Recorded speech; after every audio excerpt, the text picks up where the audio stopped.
The Afterworld is a massive planet, perhaps bigger than Uranus, home to magic and anomalies, resulting in things like electrical devices not working, moons that don't moon properly, a living city that sings birthday songs, and, say it with me if you've seen my previous videos, creatures that seem to have been raised on diets of meth, steroids and nightmare fuel. As always, timestamps are in the description and pinned comment, so you can skip anything you're not interested in, just like you skip opportunities to do so much more with your life. Write any questions you have in the comments below so that I can make a Q&A video, and let's get into things. Anomalies are things that can't be explained by science or magic. The most significant of the Afterworld's anomalies, and the reason it's called the Afterworld, is called the Otherworlder Anomaly. When a person or animal dies on Earth, a copy of their corpse appears in the Afterworld. This corpse is healed and resurrected, returning to life as though they never even died. Tumours, cancers, pathogens and remnants of injuries like scars are either removed by the healing process or not carried over in the first place. The same applies to body modifications like tattoos, bionic limbs or the lobotomies my ex-wife used to give me. These resurrected beings called Earthlings or Otherworlders retain the same memories, knowledge and personalities they had before they died, even if what a person or animal died from in the first place was a damaged brain. This is most noticeable in humans because we can talk. From there, an Otherworlder is just a living thing, living with all the same biological realities as back on Earth, such as aging, physical needs like food and water, death, reproduction, the IRS always finding a way to take your money, and so on. Humans and animals aren't the only beings brought over. Whenever a cell, such as a bacteria, dies on Earth, regardless of whether or not it's part of a larger organism, a resurrected copy will appear in the Afterworld. Plants seemingly aren't treated as whole organisms, so individual plant cells will cross over, but you won't see a tree instantly appear in the Afterworld after being cut or burned down. An exception to this is if a plant on Earth is instantly destroyed in its entirety, such as by a powerful explosion like might happen in a volcanic eruption, meteor impact, or it being hit by a bomb during a scrap among humans. Anyway, life in the Afterworld is descended from otherworlder organisms, and through that life on Earth. Evolution has resulted in a lot of the Afterworld's life being very different to the Earth life it's descended from, which can include creatures that are now extinct on Earth, such as dragons being descended from dinosaurs and Hoga being descended from Homo erectus. Erectus. Over the generations, species that survive adapt, mutate and evolve, often integrating magic and anomalies into their biology. This enables things that are otherwise impossible, like having functioning ecosystems in the literal magma beneath the Afterworld's crust, and other, for the most part, completely deranged things that I'll be breaking down in the biology section of this video. Most of the Afterworld's life is magic, whereas very little of it is anomalous. Where Otherworlders appear in the Afterworld can get complicated, but the general rules are as follows. Firstly, Otherworlders go to roughly the same part of the Afterworld as where they died on Earth, at least regarding how far north, south, east and west they are. Things that die on Earth's North Pole appear in the Afterworld's North Pole, and things that die in the same place on Earth appear in the same place in the Afterworld. Things that die on opposite sides of Earth appear on opposite sides of the Afterworld, and so on. Secondly, Otherworlders always appear as deep underground or underwater as possible, while obeying the previous rules. And thirdly, Otherworlders always appear somewhere they can breathe, and won't be fused into anything solid or crushed by pressure. If you have Otherworlder fish and dolphins appearing in the same ocean, the fish will always appear deep underwater as that's where they can breathe, but not so deep that they're crushed by the water pressure. The dolphins, however, will appear atop the water before falling in, since dolphins breathe air. Understomachs are a species in the Afterworld that's evolved to take advantage of these rules. They live deep underground and grow out massive stomachs, which they keep at reasonable temperatures and fill with breathable air. Things from Earth appear inside their stomachs right above lakes or oceans of digestive acids, before falling in and dying slow, painful deaths, a bit like my loan sharks last Tuesday. It is currently estimated that about 97% of human Otherworlders that appear in the Afterworld do so inside of understomachs. As for the remaining 3%, most places in the Afterworld are home to at least one of the following: extreme temperatures, radiation, poisonous air, nothing to eat or drink, laws of physics not working properly, horrific diseases, creatures of French descent, and, among other things, creatures that seem to have been crafted from meth, steroids and nightmare fuel. At the same time, most Earthling humans aren't exactly survival experts, and most people dying while elderly means they appear in the Afterworld while elderly. Places where human Otherworlders have decent odds of survival exist, but are rare and often temporary as predators learn to hang out where the food literally appears out of thin air. The Sea of Corpses is home to an abnormally high 20% survival rate for Otherworlders aged 15 to 40, because of sailors who roam the waters and rescue them. Most of these sailors are pirates, and Otherworlders found by them are usually subject to enslavement, forced recruitment, organ harvesting, and other not nice things my uncle would regularly do to me. One interesting thing is that our Earth isn't the only one that corpses come from. Things that die on some alternate timelines of Earth also appear in the Afterworld. Out of these timelines, ours is home to the largest human population, but actually doesn't have the most advanced technology. There is a timeline where many people live in massive, bioengineered, sentient, living, thinking, feeling cities, and at least one of these cities is actually present in the Afterworld after being hit with a nuclear missile. The city is called the Living City, likes singing birthday songs, and deserves a short video of its own. All this said, there's a lot more to the Afterworld than teleporting corpses, giant stomachs, and alternate realities. Even more than the Otherworlder Anomaly, magic is the most widespread phenomena of the Afterworld.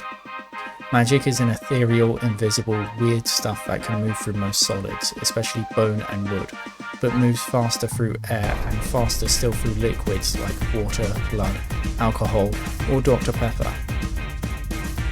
Magic is made from energy and usually created in living things. Creating magic consumes calories, so magic producing people and animals need to eat more. Magic life with ancestry that goes further back within the Afterworld, like creatures descended from dinosaurs, are usually more efficient with their production and use of magic than life forms with newer lineages, like humans. Magic often leaks out of the bodies of the things that create it, going on to have wacky effects on the world around them. Magic can be turned into energy. This often happens when it's being used by living things, such as Tummans and Titans turning it into kinetic energy, or super strength, and to avoid being crushed under their own weight respectively. It can also happen in non-living processes, like it turning into electrical energy during magic storms. Magic storms are like normal storms, but bigger, more lightning-y, and magical. Magic can also merge into different substances to create magic or enchanted substances. Most magic substances are pretty mundane, but others have all sorts of weird, insane properties, like Time Crystal or Skyreach. Time Crystal or Past Watch is transparent, but light moves through it super slowly. This lets you use it to see into the past, though it's worth noting that this is the past from the crystal's perspective at the time the light went into it. It also doesn't come with any form of pausing, replay, or audio, and no, time travel does not exist in the Afterworld. Time Crystal exists because of magic that leaks out of the bodies of living metal creatures that live in the magma at the Afterworld's core, which convert heat into magic to keep themselves cool. They release most of that magic into the magma around them, and when that magma eventually cools into rock, it still contains this magic. One of the many magic substances that sometimes forms in this rock as it cools down is Time Crystal. Skyreach or Ungravitas is a liquid that's affected in reverse by gravity. It needs to be supplied with magic, which it turns into heat, and kept cold, yes, difficult to achieve when it's turning magic into heat, to keep it from degrading into other, less interesting substances. Skyreach is mostly made in the bodies of larger species of sky whale, which use it to be capable of flight despite the density of their skin, blubber and muscles, which they need to protect themselves from aerial predators. There are countless magic substances, including magic substances that are made by mixing other magic substances together or subjecting them to certain conditions, including ones that don't happen naturally and are man-made. There are also substances that aren't magic but react to magic in interesting ways, which you'll hear of later in the video. It's worth keeping in mind that not all living things produce or use magic. There are also creatures that use magic but don't make it, instead taking magic that already exists, such as by eating things that contain magic. Important things to understand about magic are that it isn't sentient, nor can it be psychically, mentally, or remotely controlled. When it turns into energy, that energy appears wherever the magic was, and for it to form a magic substance, it actually has to be inside and merge with the substance that it's converting. Getting back to anomalies for a bit, spatial anomalies. Space, distance, and gravity in the Afterworld can get pretty weird, such as there being places that are bigger on the inside, spatially loop in on themselves, or are home to other weird, non-Euclidean, brain-hurting shenanigans. Spatial anomalies are fairly common, in fact most people live near at least one. However, nobody's actually certain what causes them to exist. Spatial anomalies are often home to other anomalies, and it's believed that the Afterworld's moons being as weird and anomalous as they are is the result of the entire Afterworld being wrapped in a weird spatial anomaly.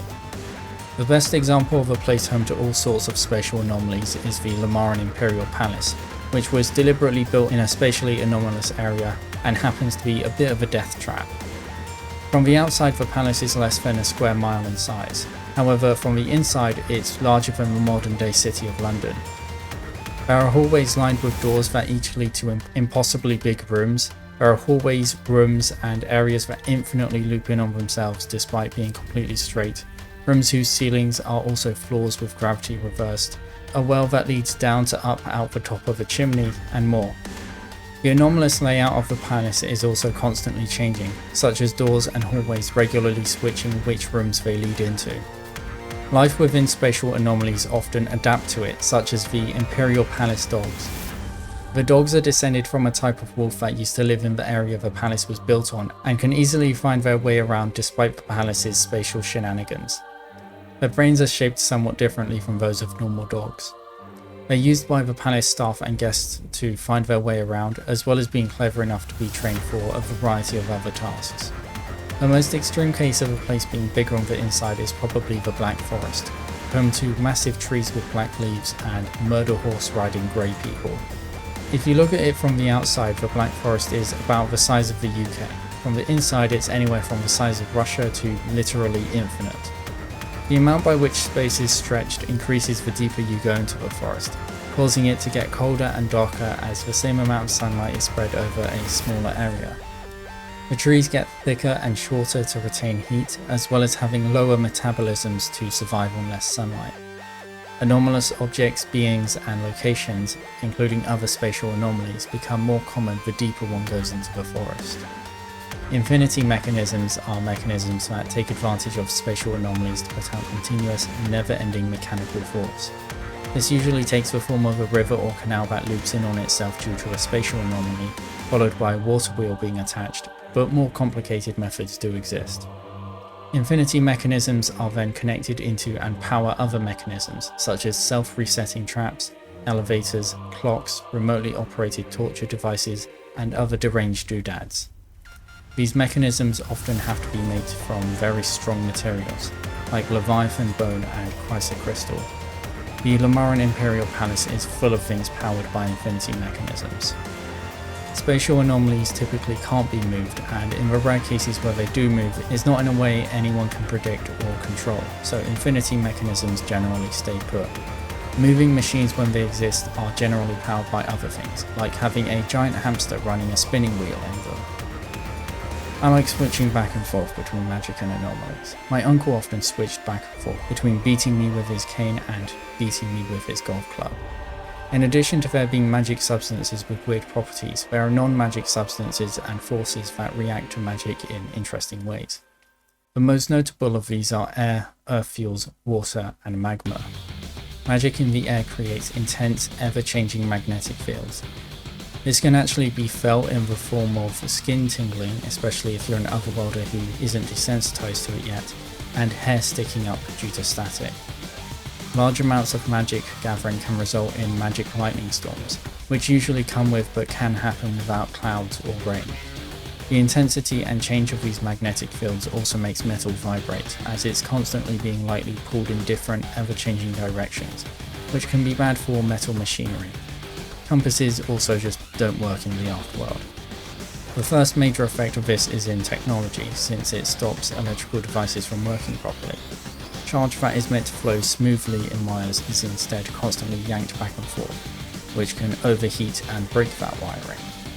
The second major effect is in brains and nerves, which use electricity and are affected similarly to electrical devices, but not as intensely because they're shielded by being inside of a body, and the average human brain uses 5 times less electricity than a typical laptop.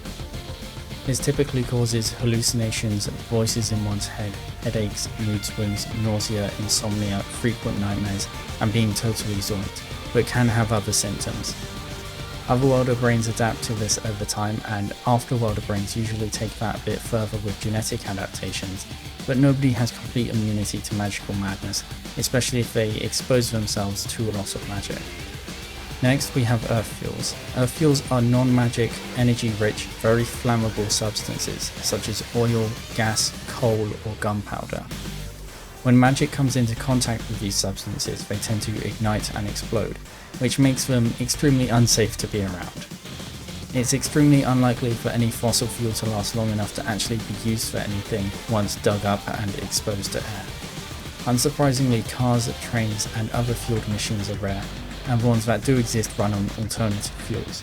These alternative fuels are generally either not very effective, like wood or animal fat, or not many people have access to them, like bridged blood or dragon bile. This fuel issue also makes metal items less common, especially those that are made from metals with high melting points and smelting points, like iron or steel. Most tools and weapons are made from materials like bone, stone, wood, or crystal rather than metal. Things that are made of metal are usually made of metals with low melting points, like gold, tin, and lead. I love lead poisoning. The monarch of Lamara, which is one of the known world's most powerful countries, wears a crown made mostly of carbon steel, since that is the most difficult and expensive metal to make, and therefore the biggest flex to have on your head. Time for water, which makes up 80% of the human body and is essential to survival. Magic in water slowly turns into light, making it glow.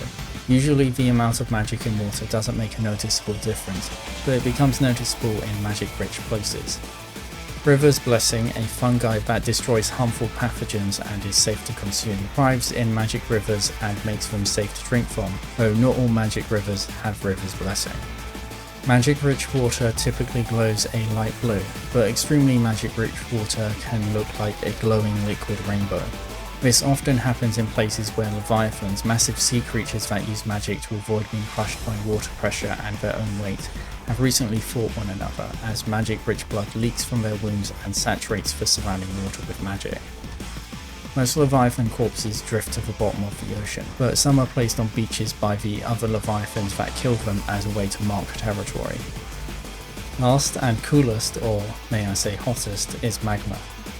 Deep beneath the Afterworld's dummy thick crust, massive semi-metal lifeforms convert heat into magic to keep themselves cool as they swim through magma that can get hotter than the surface of the sun.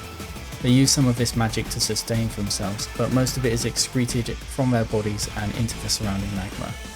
In this magma, the magic acts as energy that fuses atoms together, which often creates radioactive substances like uranium and plutonium. When volcanoes erupt, these substances and the attached radiation are launched out onto the Afterworld's surface, often causing mutations, cancer, radiation poisoning, and infertility for nearby people and wildlife, which often leads to local extinctions. In rare cases, volcanic eruptions will compress radioactive substances, making them hit critical mass and burst into nuclear explosions inside of the eruptions. This then makes the eruption bigger, more radioactive, and a whole lot more fun. Now, back to something anomaly related. Anomalies can widely be split between grand anomalies, which affect the whole afterworld like the Otherworlder phenomena, or how common spatially weird places are, and lesser anomalies, which are typically anomalous objects, beings, processes, and places, which don't involve spatially anomalous nonsense. Lesser anomalies are also extremely rare, and nobody knows how or why they exist or come to exist. Each lesser anomaly is unique in its effects, traits, internal rules, and logic, unlike grand anomalies and magic functioning the same way across the Afterworld's entirety. Despite this, there are patterns and tendencies among lesser anomalies. The first is that while lesser anomalies can be pretty random, like the cube that makes you uncontrollably cry and poop your pants if you look at it, most are somewhat fitting for what they are outside of being anomalous. Like the apple tree whose apples permanently remove your sensation of hunger if you eat them, but not your need to eat, or the piano that always plays itself to the tune of Never Gonna Give You Up by Rick Astley. The second is that most anomalies are simple, at least on the surface. The thing that breaks the minds of most researchers generally isn't figuring out what an anomaly does, but why and how it does what it does, which is generally a fruitless endeavour. The first is that most anomalies not only don't involve magic, but actively repel it. This is often how more subtle anomalies, like the teapot that's only 10% affected by gravity, are noticed. The fourth is that anomalies are often self-repairing, self-replacing, very durable, or indestructible. There have been cases of lesser anomalies changing if destroyed or damaged, but most will simply stop being anomalous if destroyed or damaged in a way that stops or messes with their anomalous function, like these strangling curtains that initially continued trying to strangle people when hacked apart, but became normal inert ashes when burned. The fifth is that anomalous places are often home to other anomalous things. In cases where an anomalous location is anomalous in a way other than being spatially weird, these other anomalous things are likely to be anomalous in ways that match that location and may stop being anomalous if taken away. Rewatch this video and drink a shot every time I say the word anomalous. Skipper Island, which seamlessly teleports around in the ocean, is home to skip claws. When two skip claws look at each other and blink in unison, they swap locations. They've evolved a high level of intelligence and cooperation to make good use of this. If a pair of skip claws are removed from their island, they lose their teleportation abilities, get sick, and die. The sixth is that oddballs, anomalous members of non-anomalous species, usually have pretty normal DNA, biology outside of being anomalous, and psychology for a member of their species, and so don't pass their anomalous traits on to their offspring. Kanincha the Immortal, a human oddball, has a lot of children and direct descendants. Many of them have inherited traits like her black hair, incredible sense of smell, strong immune system, alcoholism, and love of gambling, but none have inherited her immortality. Similar can be said for the cat with human hands, the sheep that floats upside down, the longerlo whose fur is always wet, and that apple tree I mentioned earlier. In addition to oddballs, there are anomalous species, like skip claws, and in addition to that there are soul life forms, which are generally one of a kind and don't fit into any existing species. Many who research anomalous beings like to separate those that function biologically, like anomalous animals and plants, from those that function in other ways, such as mechanical, psychological, geological, or energy-based beings into the category of life form and entity. The seventh tendency is that anomalous entities and life forms are often surprisingly weak for things that defy the very laws of nature and the world they live in, primarily because they usually repel magic and so can't use it. Exceptions to this are usually soul life forms and entities like the Hushbagger, and can be exceptionally powerful and dangerous. The eighth and final tendency is that anyone who comments anything about SCP, Lobotomy Corporation, or anything of the sort will be put in and subject to the femur breaker and then fed to my mate Larry. Magic and anomalies have resulted in weird environments across most of the Afterworld, and enabled life in the Afterworld to evolve in all sorts of weird, incredible ways to survive and reproduce within those environments. Despite being a fairly new species, humans are included in this, already having countless genetic conditions, ethnicities, subspecies, offshoot species, and more that don't exist on Earth, often with strange traits and abilities that wouldn't be possible without magic or the anomalous. The Afterworld is also home to multiple French things, which I do not consider human. Humans as a species are very successful in the Afterworld, in the sense that humans are numerous, widespread, and varied. In fact, humans might be the most varied species in existence, which is very impressive considering how new they are. That said, humans in most places can't exist in mastery over nature or anywhere near the top of the food chain like on Earth. Even with their special adaptations, most people live short, difficult lives. A video dedicated to humans is in the making and will be covering most if not all types of human. YouTube is more likely to recommend my videos to you if you like, comment and subscribe, so do all that if you don't want to miss it when it's out. For now though, my channel is home to videos covering specific kinds of human, for viewing by your eyes, which I really want to eat. Magic and anomalies can enable the presence of massive, complex life forms and ecosystems in both the magma beneath the ground and the vacuum of space beyond the sky. Most of the Afterworld's moons are home to their own grounded ecosystems and atmospheres, as they've been terraformed over countless years by the life forms that call them home. It's unconfirmed whether or not this is the case, but wouldn't be that much of a surprise to hear that the entirety of the Afterworld solar system, the surrounding void of space, and maybe even surrounding solar systems are teeming with life, all of it originating from the Afterworld. On the microscopic scale, the most interesting life forms are modifier plagues, transfer plagues, and alter plagues. Modifier plagues are diseases that genetically modify their hosts, usually in ways that aid the spread of the disease. This can range from low-end stuff like ever-sneeze, which makes the host's immune system not recognize it as a threat, increases mucus production, strengthens the immune system to keep other diseases out, and makes the host sneeze at random to spread the disease, all the way up to more complex modifier plagues like vampirism, stone skin disease, the moonlit curse, and succubism. A lot of modifier plagues are mutualistic, meaning they alter the hosts in ways that improve their potential to survive, reproduce, or both, but they typically come with downsides and usually stay with their host until they die. That said, some are purely parasitic and just suck, or are mutualistic in the biological sense but are terrible to experience. Transfer plagues are modifier plagues that pick up genes from their hosts and carry them over to those the host infects. Transfer plagues are sometimes deliberately used for genetic modification. It's generally impossible to control or predict which genes a transfer plague will pick up and apply, so attempts at getting specific results usually fail, and serious genetic modification programs tend to produce countless failures before getting results they like. Acceptance serum is made using a transfer plague and is mainly used for transplanting organs and body parts to prevent organ rejection without weakening the immune system. It works by taking a person's genes where it's injected and copying those genes into the organs it's carried to by that person's bloodstream, genetically assimilating them. It is likely that those who invented this serum intended for it to help society, however it often has the opposite effect. The organ trade is huge in places with acceptance serum and often mixes with slavery and human trafficking. Those who have the wealth and power to do so often abuse their bodies with drugs, unhealthy food, and general hedonism, only to swap out their organs and do it all again. In times of war, about as many people are cut open and killed with scalpels as by spears and other weapons, as armies seek to replace the limbs and organs of injured soldiers, or simply fund their operations. I'd make a joke about how I want to harvest your organs, but I don't think they're worth very much.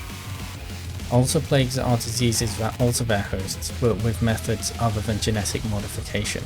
A very simple example of this would be a bacteria that produces testosterone and releases it into the host's bloodstream, and would basically be a steroids disease, or one that absorbs iron from a person's blood and fuses it into their bones, making those bones stronger but increasing the host's need to eat iron-rich foods.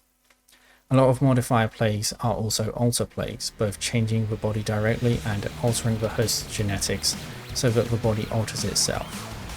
There are also different species that harbour and use alter and modifier plagues in interesting ways, like Goshani creating transfer plagues to copy and integrate the genes of animals they eat, or Timia wasps injecting a modifier plague into their prey, which includes humans, as part of turning them into ever-suffering meat farms.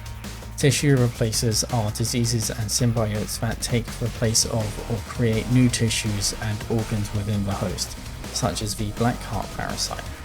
Black heart parasites eat and progressively replace the hearts of the creatures they live inside of. They're often more efficient and stronger than normal hearts, and so can be considered an upgrade, but also eventually kill themselves and their host in order to give birth to baby black heart parasites, which quickly eat the resulting corpse and then wiggle off to find hosts of their own.